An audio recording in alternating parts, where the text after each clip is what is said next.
Председатель службы безопасности Украины Василий Грицак представил начальника Крымского управления СБУ Даниила Даценко.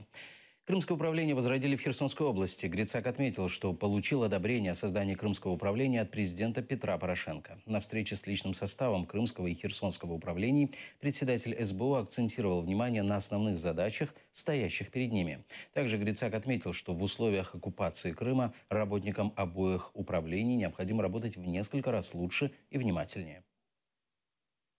Сьогоднішній приїзд до Херсона пов'язаний з тим, що керівництво служби, колегію служби непокоїть ситуація, яка склалася на сьогодні на півдні і сході нашої держави. Служба вже не та, що була 2 роки тому. Я з усією відповідальністю маю на це моральне право, я доволі довго провів час, багато часу на сході нашої держави. І пам'ятаю, як це починалося. Підсилюється військова присутність Росії в анексованому Криму. Потім я зупинився детальніше. Для вас це найбільш характерна і серйозна проблема. І оці нові виклики загрози потребують від нас підсилення наших зусиль.